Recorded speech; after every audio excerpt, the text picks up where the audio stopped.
نبی پاک علیہ السلام کی ولادت سے پہلے ایک شخص تھا ابرہا، جو اپنا لشکر لے کے آیا تھا معاذ اللہ کعبے کو گرانے کے لیے. تو بڑے بڑے ہاتھی اس کے ساتھ تھے، تو اللہ تعالیٰ نے چھوٹے چھوٹے ابابیل بھیجے، ان کے منہوں میں کنکر تھے، انہوں نے وہ کنکر برسائے تو وہ ہاتھی مار گئے. اس صورت میں اس کا ذکر ہے الم تر کیف فعل ربک باصحاب الفیل. کیا آپ نے ملاحظہ نہیں کیا کہ آپ کے رب نے ہاتھی والوں کے ساتھ کیا سلوک کیا؟ حضور نے ہمیں اپنی سیرت نور سے ایک پیغام دیا ہے کہ دنیا میں تمہارے مکانات نہیں، تم نے یہاں رہنا ہے مسافروں کی طرح. تمہارے لیے نا عالی شان محلات اور تمہاری مرضی کی آسانیاں اور سہولتیں وہ ساری رب نے جنت میں تمہارے لیے تیار کی. درویش تھے دلی کے، بہت سارے لوگ مرید تھے. ایک بڑا خدمت گزار مرید تھا، مزدوری کرتا تھا، غریب تھا، تو 6 بیٹیاں تھیں اس کی. حضرت صاحب کے پاس روز آ کے کہتا حضور بچیوں کے لیے دعا کرے، اللہ کوئی اسباب پیدا کر دے. ایک بچی کی شادی کا خرچہ 1000 دینار ہے اور میں غریب. وہ حضرت صاحب دعا کر دیتے.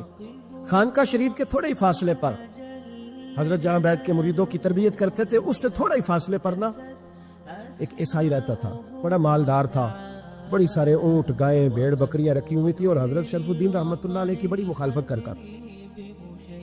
اور یہ جو آپ کا غریب مرید تھا، یہ اس کا پڑوسی تھا. ایک دن بلا کے نا ان کو کہنے لگا کہ تو کدھر جا کے جو ہے وہ ٹکرے مار رہا ہے، وہاں تجھے کچھ نہیں ملنے والا.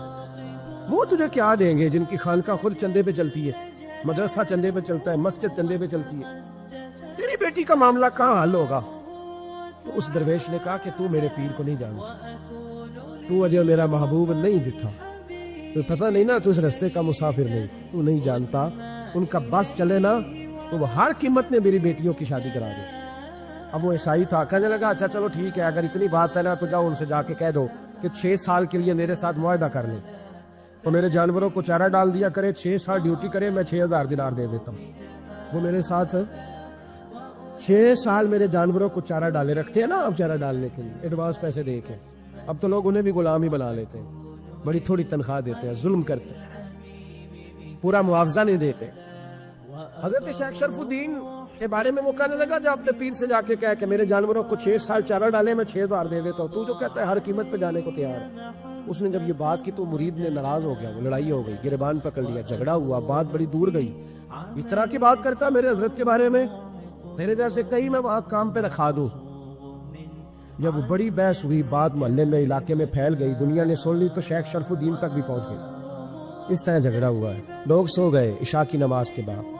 حضرت صاحب نے نا سر پہ کپڑا لیا، اس عیسائی کے دروازے پہ دستک دی.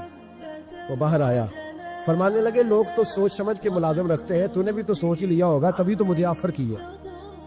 تو اپنی آفر پہ قائم ہے؟ واقعی مجھے رکھ لے گا اور 6000 دینار دے دے گا؟ کہنے لگا جا بابا کام کر اپنا. فرمایا نہیں، تو نے اتنے لوگوں میں بات کی، اتنی بحث ہوئی، تو قائم ہے؟ کہنے لگا میں تو قائم ہوں، پر آپ نے نہیں قائم رہنا. فرمایا میں سوچ سمجھ کے آیا.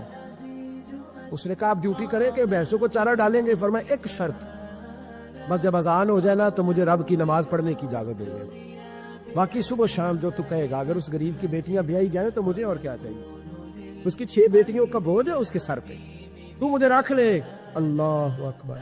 وہ کہنے لگا چلے پہ میرے ساتھ خط بندگی کر لے. آج کل ہم اسٹام کرتے ہیں، اس زمانے میں خط بندگی ہوتا تھا، غلامی کا خط، قاضی شہر کے پاس. یعنی اس کا خیال تھا کہ چلو اسٹام کی بات کروں گا تو بھاگ جائیں گے. فرمایا چل میں تیار ہوں. قاضی تک گئے، طے ہو گیا، 6000 دینار دے دیے. حضرت نے مرید کو بلایا، فرمایا پتر یہ لے جا، جا میری بیٹیوں کو روانہ کر دے. کہنے لگا حضور یہ کیا کر رہے ہو آپ، کچھ سوچیں. فرمایا یار جب تجھے بیٹا بنا لیا تو پھر میری پوتیاں تو لگتی ہیں نا، میرا حق تو بنتا ہے نا، جا جا کے ڈیوٹی کر، ان کو بیاہ دے. بات پھیل گئی. بادشاہ بھی عقیدت مند تھا، وہ 12000 دینار لے کے پہنچا. کیا بتاؤ ان رب کے بندوں کا دل کیسا ہوتا ہے، کیا درد ہوتا ہے، کیا رنگ. 12000 دینار لے کے بادشاہ آیا اور آ کے حضرت کو پیش کیے کہ حضور آپ دے اس عیسائی کو ڈبل دے اور جائے کام کرے. آپ فرمانے لگے تو پیسے دے، شرطیں نہ لگا، میرا جہاں دل کرے گا میں خرچ کروں گا. مجھے تو مزہ ہی اب آنے لگا ہے، ابھی تو لطف آ رہا ہے، ابھی تو ذائقہ آیا ہے کچھ کرنے کا. پیسے دینے ہیں تو دے، پابندی نہ لگا، جہاں میرا دل کرے گا میں. اس نے کہا حضور ٹھیک ہے رکھ لے. حضرت نے فجر مسجد میں پڑھی، جیب میں 12000 دینار تھے. اعلان فرمایا بھی کسی اور کی بیٹی بھی بیٹھی ہے تو پیسے میرے پاس ہے. وہ 12000 دینار بھی بانٹ دیا، اور 12000 دینار بانٹ کے نا تو پھر چلے گئے کھیت میں چارہ کاٹنے. اس عیسائی کو کسی نے بتلایا کہ ان کے پاس تو 12,000 آیا ہے پر تجھ سے جان نہیں چھڑائی انہوں نے. کہ وعدہ یہ ہوا تھا کہ 6 دیں گے تو جائیں گے, جب تک دیں گے نہیں تیرے گھر میں کام کریں گے.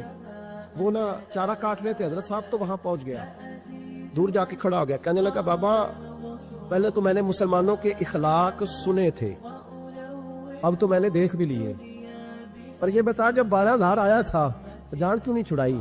تو حضرت چارہ کاٹتے کاٹتے رو پڑے, فرمانے لگے تو نہیں نہ جانتا یہ بیٹیاں سانجھی ہوتی ہیں, پتہ نہیں نا, میرے رسول پاک نے تو حاتم تائی کی بیٹی کے سر پہ کپڑا رکھ کے کہا تھا بیٹیاں برابر ہوتی ہیں, تو یہ نہیں پتا جب اس کی 6 بیٹیوں کی شادی ہوئی ہے میرے اندر روحانیت کتنی بڑی ہے. فرمایا پھر 12,000 آیا ہے تو 2-4 بچیاں پھر گئی ہیں, مجھے نہیں پتا میں اندر سے راضی کتنا ہوں, میں تیری نوکری کرتا رہوں گا, پتہ نہیں اللہ کتنی بیٹیوں کو بیاہ دے گا.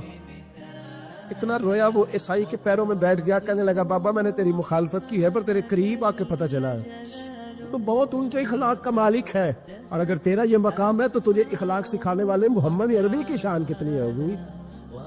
حضور نے ہمیں اپنی سیرت نور سے ایک پیغام دیا ہے کہ دنیا میں تمہارے مکانات نہیں, تم نے یہاں رہنا ہے مسافروں کی طرح. تمہارے لیے نا عالی شان محلات اور تمہاری مرضی کی آسانیاں اور سہولتیں وہ ساری رب نے جنت میں تمہارے لیے تیار کی. وہاں تمہیں من چاہی چیزیں ملیں, یہاں تم نے مسافروں کی طرح کن فی الدنیا کانک غریب و عابر سبیل, مسافر کی طرح راہگیر کی طرح وقت گزارنا ہے. آپ نے کبھی دیکھا ہے کہ بس اسٹاپ پہ جہاں بندے کھڑے ہو کے بس کا انتظار کرتے ہیں وہاں کبھی کسی بندے نے جگہ خرید لی ہو کہ یہاں اکثر کھڑے ہونا پڑتا ہے تو چلو جگہ تھوڑی خرید لیتے, خریدتا ہے کیوں؟ اسے پتہ ہے کہ بس آئی تو میں نے چلے جانا ہے. پلیٹ فارم پہ ریلوے اسٹیشن پہ کبھی کسی بندے نے جگہ خریدی ہے کہ یار اکثر آنا جانا پڑتا ہے تو چلو تھوڑی خرید لیتے ہیں, کبھی خریدی ہے؟ ایئرپورٹ پہ نا میں نے یہ دیکھا ہے کہ آپ اپنا بیگ رکھ کے ہینڈ کیری سامان رکھ کے آپ کسی کرسی پہ جائیں نا اور آپ واش روم سے ہو کے یا کسی طبی عادت سے ہو کے واپس آئیں تو وہاں کو بندہ اور بیٹھ گیا ہو تو بندے جھگڑا نہیں کرتے, چپ کر کے اپنا سامان اٹھاتے ہیں دوسری جگہ پہ. کیوں نہیں کرتے؟ ان کو پتہ ہے کہ فلائٹ آئی تو میں نے یہاں رٹا ڈالنے کی ضرورت کیا ہے. آپ نبی کریم علیہ السلام کی بات کو سمجھے, حضور نے فرمایا کہ تم نے یہاں مسافر کی طرح رہنا ہے. مسافر کو 2-2 مرلے کے لیے جھگڑے کھڑے کرتے ہیں, وہ کچھ 6-6 انچ کے لیے رٹے ڈالتے ہیں. ان کو تو پتا ہے کہ حضرت اسرائیل نے آنا ہے اور ہم نے چلے جانا ہے. اس لیے حضرت بلال حبشی رضی اللہ تعالیٰ عنہ بڑا عرصہ رہے مدینہ طیبہ, 10 سال رہے, انہوں نے کوئی مکان نہیں بنایا. ایک حجرے میں وقت گزر گیا, کو بتائے کہ شادی سے پہلے مولا علی شیر خدا کا مکان کہاں تھا, کو بتائے کوفے میں کتنی جائیدادیں بنائی انہوں نے, کہاں محلات تعمیر کیے ان لوگوں نے. ان کو پتا تھا حضرت عمر پر 80 دینار کا قرضہ تھا,